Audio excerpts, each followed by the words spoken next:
In this video, we're going to use Trinity Urban Permaculture principle number 6, which says, take a look around your environment and look for the free resources that are right around you and use them first.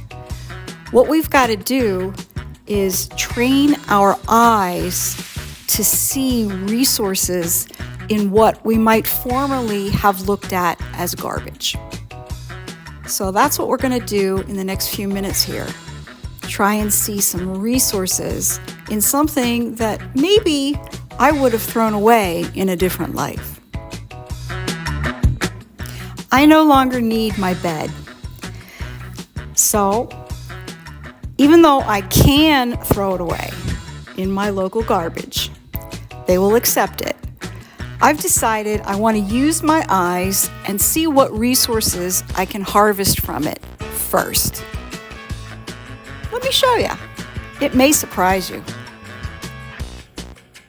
The first resource we have is a metal bed frame. It's adjustable to full or queen size, and it has all of its feet. So we're going to try and give it away to a person, somebody first. If we don't get any takers, we'll use it for angle iron, like we see in this project here on the back porch project railing. Before I give away or sell anything, I always like to clean it. This had some cobwebs and some dirt. Take a look at that rag. I sprayed it with my vinegar and water, and man, did I get the dirt. Look how beautiful the finished project was. The last step was to snip off the hand-sewn floor protectors. Those came off nicely, and when I was done, I had a real nice product to advertise on my Facebook Waste Nothing site. Our county has a private Facebook page that is called the Waste Nothing Group. It's got over 11,000 members, and we just put things on that we would like to give away for free. It's a wonderful way to exchange things without money. So I went ahead, described my bed frame, and I put 7 pictures on, and by George, by Jingo, it was gone in 24 hours. Okay, it's time to go mine for resources. We're going to deconstruct the box spring. I'll stop whenever I find some cool resources. All right, the first thing that came off was this Sealy Posturepedic metal plate. It was guarding the corner of the box spring, and it's pretty substantial. It will bend, but it's got some weight to it, and I'm thinking, oh man, it's moldable, it's bendable, it's metal. I could spray paint it, use it as a wind chime weight, or I don't know, some kind of a scraper or something steampunk on a piece of sculpture, or maybe on a doll. I don't know. I could even cut these little nibs off and use them for decorations on clothing. I think I'm going to keep this one. Okay, then there's these staples. I got hundreds of these off the bottom, and my gut was, throw them away, because that's the way our culture thinks about little things like this. But I'm trying to retrain my brain to think of uses and for everything, and have ultimately zero waste. So I'm going to throw these in a cup, and maybe I'll think of something I can do with them.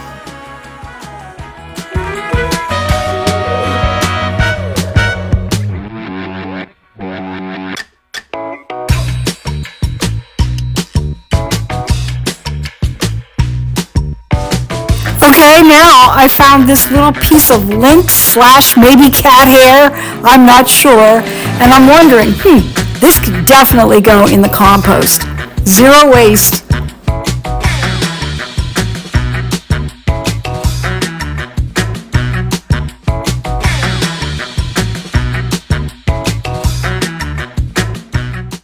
All right, this is the material that was over the entire bottom of the box spring, and this is all that's really left right now.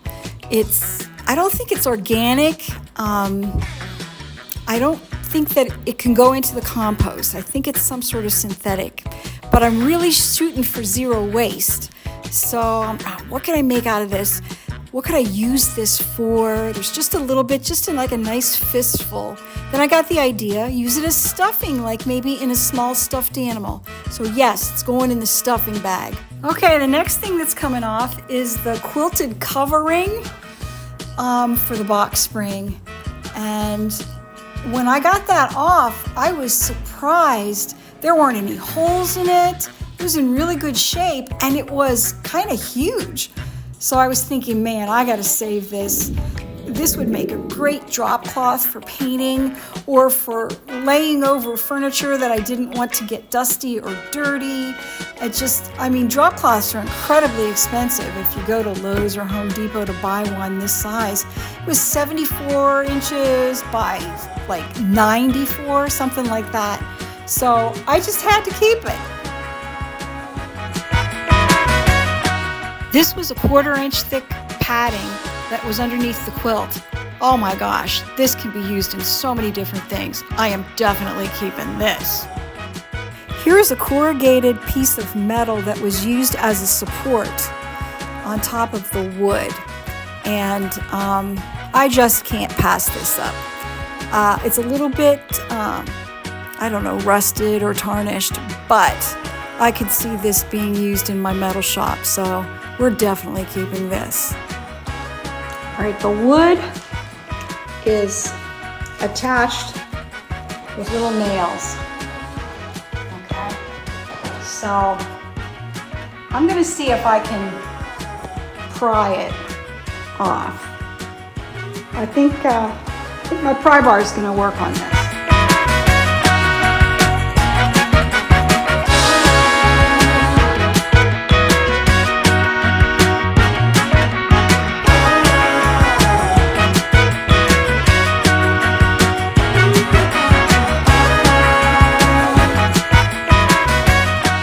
Okay, now here is where the project really started to get painful. I was trying to remove the furring strips or the little slats from the spring area, and oh man, it was wicked. It was taking hours, and I kind of lost heart. I worked on this off and on for several days, and finally I had to ask a friend for some help. We worked together and we got 3 of the slats removed, and that left us with 4 still remaining, and it was just crazy. But look at all the hardware we got off. Lots of really cool wire. We got so tired that we decided to just take the bolt cutters and take one small snip on each spring so that we could gently remove the wood and the springs from the wire grid that was holding them all together. And it worked, and it only took about an hour. And when we were done, each of the springs was in 2 parts, and they were each still attached to the wood. But, we figured it's good. We'll figure out what to do next. And we did. Once the springs were off, we were left with this really cool, 7 foot by 4.5 foot metal grid. Wow, I could use this in my garden to grow vines. I could use it in my shop as a display piece. Oh man, I'm keeping this.